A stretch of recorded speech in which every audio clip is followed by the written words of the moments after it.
తాకట్టులో ఉన్న బంగారం అమ్మాలనుకునే వారి ఇన్ఫర్మేషన్ ఇస్తే దాని వాల్యుయేషన్ బట్టి మీకు కమిషన్ కూడా ఇస్తుంది gold hub. Hi, welcome to మనం టీవీ. నేను మీ కట్టా కార్తీక్.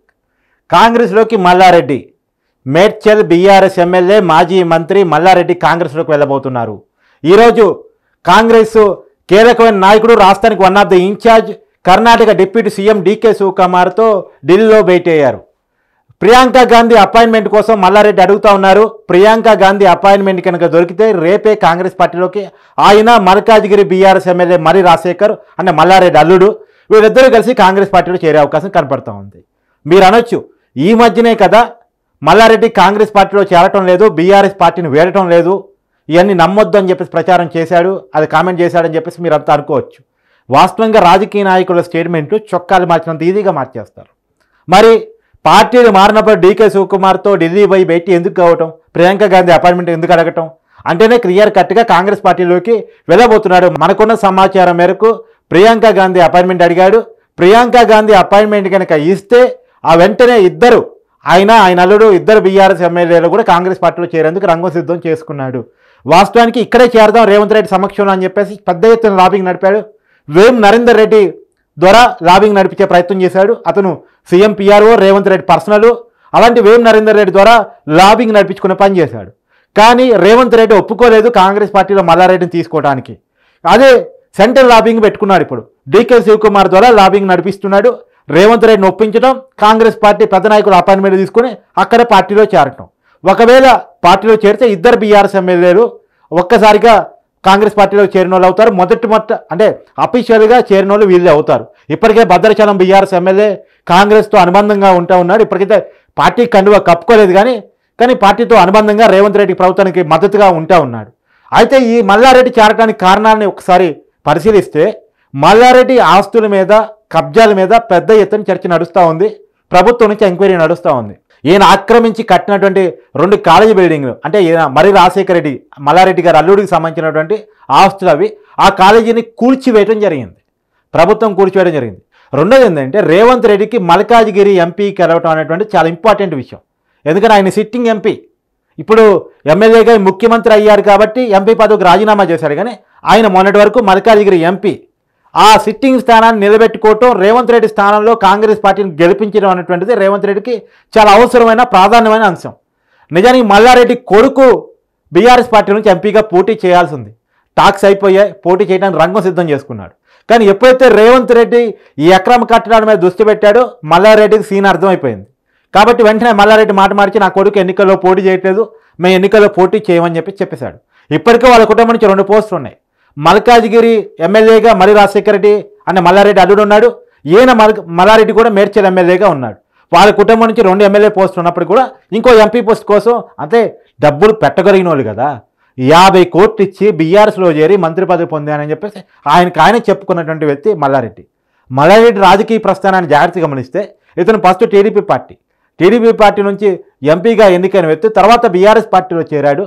బీఆర్ఎస్ పార్టీలో చేరి మొన్న 2019 ఎన్నికల్లో మేడ్చల్ నుంచి ఎమ్మెల్యేగా పోటీ చేసి గెలిచి మంత్రి అయ్యాడు. కాబట్టి ఇతను ఆల్రెడీ 2 పార్టీలు మార్చినోడే, అంటే తెలుగుదేశం నుంచి బీఆర్ఎస్కి వచ్చినోడే. ఇప్పుడు బీఆర్ఎస్ నుంచి ఆల్రెడీ పార్టీ ఒకసారి మారినోడికి 2సారి మారడానికి ఏముంది? రాజకీయ సిద్ధాంతాలతో సంబంధం లేని వ్యక్తి, కేవలం డబ్బులు, లాబింగ్ల ఆధారంగా అంటే వ్యాపారం ఆధారంగా రాజకీయం చేసే వ్యక్తి, వ్యాపారం రాజకీయం వేరు కాదని భావించే వ్యక్తి, డబ్బుల ద్వారా పదవులు పొందే వ్యక్తి మల్లారెడ్డి. ఎందుకంటే ఈయనే స్వయంగా ఒప్పుకున్నది 50 కోట్లు ఇచ్చి నేను మంత్రి పదవి కొనుక్కున్నాను అని. కాబట్టి మల్లారెడ్డిని క్లియర్గా గమనిస్తే ఆయన వ్యాపారవేత్త కమ్ రాజకీయవేత్త, ఈ రెండింటిని కళ్ళగలిపి నడిపిస్తున్నటువంటి వ్యక్తిత్వం ఉన్న మనిషి అని చెప్పుకోవాలి. ఇప్పుడు రేవంత్ రెడ్డి కోసం చాలా ప్రయత్నాలు చేశాడు, రాజీ కోసం, కాంగ్రెస్లో చేరటం కోసం. ఈ మధ్యకాలంలో చాలా స్టేట్మెంట్లు కూడా ఇచ్చాడు. రేవంత్ రెడ్డి మా పాత మిత్రుడే, కాంగ్రెస్ పార్టీ మా మద్దతు ఉంటుంది, కాంగ్రెస్ ప్రభుత్వం పడిపోదు, 5 సంవత్సరాలు కంటిన్యూగా నడుస్తుంది, ఇబ్బంది వస్తే మాలాంటి వాళ్ళు ఉన్నాం అనే స్టేట్మెంట్లు ఈ మధ్యకాలంలో చాలాసార్లు ఇచ్చారు. మామూలుగా ఎప్పుడూ మాటలతో ఆకట్టుకున్నటువంటి మల్లారెడ్డి ఈసారి అసెంబ్లీలో మాట్లాడలేదు. కాబట్టి మన క్లియర్ కట్ ఇండికేషన్స్ మల్లారెడ్డి వైపు నుంచి ఎప్పుడూ ఉంటూనే ఉన్నాయి. కాంగ్రెస్ పార్టీ గెలిచినప్పటి నుంచి, రేవంత్ రెడ్డి ముఖ్యమంత్రి అయినప్పటి నుంచి మల్లారెడ్డి ఇండికేషన్స్ ఉంటూ ఉన్నాయి. ఇంకోవైపు మనం చూస్తూ ఉన్నాం, బీఆర్ఎస్లో ఉన్నటువంటి చాలామంది మాజీ మంత్రులు కానీ, ఎమ్మెల్యేలు కానీ, ఎంపీలు కానీ, అంటే ఎయిదర్ బీజేపీకి లేదా ఏదర్ కాంగ్రెస్కి చేంజ్ అవుతున్నారు. ఎందుకంటే ఇది టీఆర్ఎస్ బీఆర్ఎస్ అయిన తర్వాత తెలంగాణ సెంటిమెంట్ నుంచి పూర్తిగా దూరం జరిగిన తర్వాత తెలంగాణ రాజకీయాల్లో స్థానం కోల్పోయిన తర్వాత ఇక దేశ రాజకీయాల్లో బీఆర్ఎస్ స్థానం ఎట్టలేదు. సో బీఆర్ఎస్ అనేది క్లోజ్డ్ పార్టీ. రెండోది ఏంటంటే ప్రాంతీయ పార్టీలు ఒక్కసారిగా అధికారం పోయిన తర్వాత బలం తగ్గిపోతాయి, క్లోజ్డ్ చాప్టర్స్గా మిగిలిపోతాయి. బీఆర్ఎస్కి నిర్మాణం లేదు. అంతకుముందు సెంటిమెంట్ ఆధారంగా ప్రతిపక్షాలు బలంగా లేకపోవడం ఆధారంగా బీఆర్ఎస్ వరుసగా గెలుస్తూ వచ్చింది 2 సార్లుగా.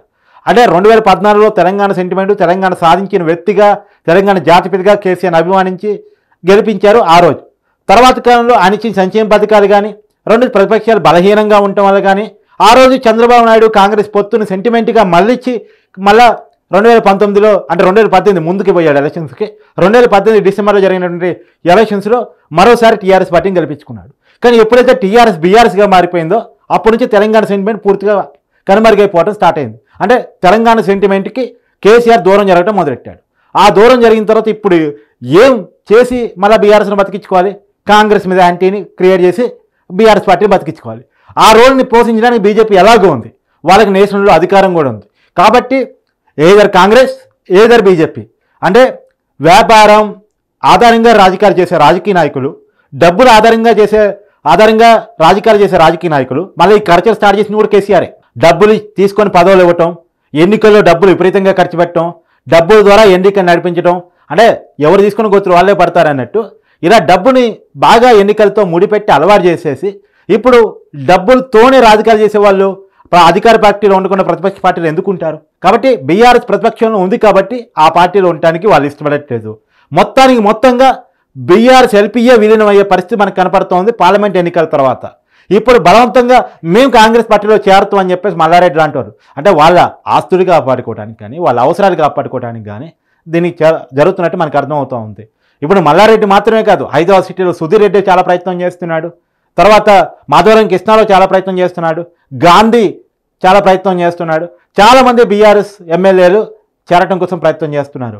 కాదు ఒక్క రేవంత్ రెడ్డి ఇప్పటివరకు ఒక్క భద్రాచలం ఎమ్మెల్యేని మాత్రమే దగ్గర తీశాడు. అనుబంధంగా కాంగ్రెస్ పార్టీకి అంటే ప్రభుత్వానికి అనుబంధంగా కొనసాగుతున్నాడు. కానీ అఫీషియల్గా కాంగ్రెస్ పార్టీలో చేరలేదు. ఆయన ఒక్కడే ఇప్పటివరకు కొద్దిగా దగ్గర తీసుకొని పెట్టుకున్నారు. మిగతా ఎమ్మెల్యేలను అయితే కలుస్తున్నాడు కానీ గ్రీన్ సిగ్నల్ ఇవ్వట్లేదు. ప్రత్యేకించి మల్లారెడ్డిని రేవంత్ రెడ్డి కలవడానికి కూడా ఇష్టపడలేదు. చాలామంది ఎమ్మెల్యేలు మెదక్ జిల్లాకు సంబంధించి 9 ఎమ్మెల్యేలు కలిశారు, రంగారెడ్డికి సంబంధించినటువంటి 1-2 ఎమ్మెల్యేలు కలిశారు. కానీ ఈ మల్లారెడ్డి కలవడానికి చాలా ప్రయత్నం చేశాడు వేము నరేందర్ రెడ్డి ద్వారా, కానీ అది ఫలించలేదు. రేవంత్ రెడ్డి ఒప్పుకోలేదు కలవడానికి. కాబట్టి ఢిల్లీలో లాబింగ్ మొదలుపెట్టారు డీకే శివకుమార్ ద్వారా. డీకే శివకుమార్ రేవంత్ రెడ్డి బాగా క్లోజు, కాంగ్రెస్ హైకమాండ్కి బాగా క్లోజు. కాబట్టి డీకే శివకుమార్ ద్వారా ఒక రాజీ మార్గాన్ని ప్రయత్నం చేస్తున్నాడు. అది కనుక కుదిరితే రేపు కాంగ్రెస్ పార్టీలో మల్లారెడ్డి అరుడు మర్రి రాజశేఖర రెడ్డి 2 బీఆర్ఎస్ ఎమ్మెల్యేలు కాంగ్రెస్లో చేరే అవకాశం, అది కూడా ప్రియాంక గాంధీ సమక్షంలో చేరే అవకాశం మనకు కనపడతా ఉంది. మరి చూడాలి. Thank you.